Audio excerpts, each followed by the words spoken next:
Le Moyen-Âge, fort superstitieux, voyait le diable partout et le représentait le plus souvent sous la forme d'un humain avec des caractéristiques de bouc, pieds, cornes et queue fourchue. Cette représentation faisait immanquablement penser au dieu Pan. Hasard? Certainement pas.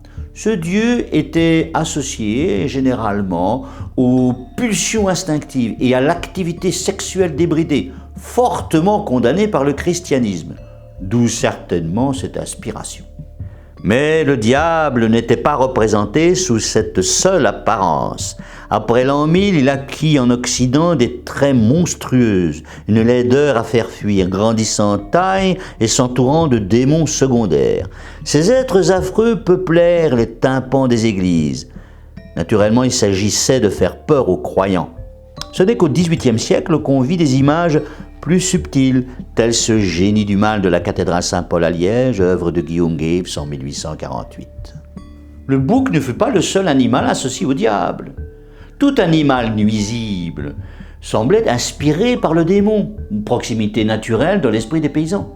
Ainsi le rat, destructeur des récoltes, mais aussi le hibou, capable de voir les fantômes et pourtant gros mangeur de mulots.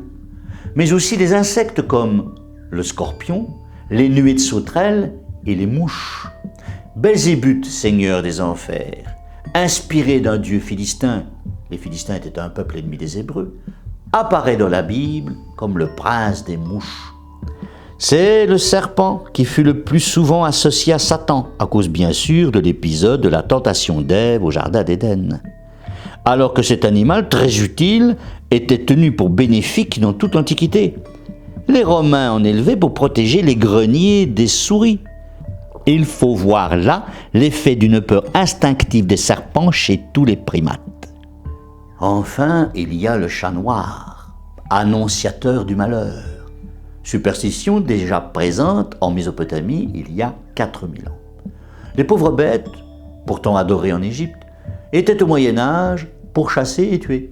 Ainsi, à Paris, on jetait des chats noirs vivants dans les feux de la Saint-Jean. Il est étonnant qu'au regard de ces brutalités de l'homme envers le règne animal, ce ne soit pas lui qui ait été choisi pour représenter le mal absolu. N'oublie pas de t'abonner.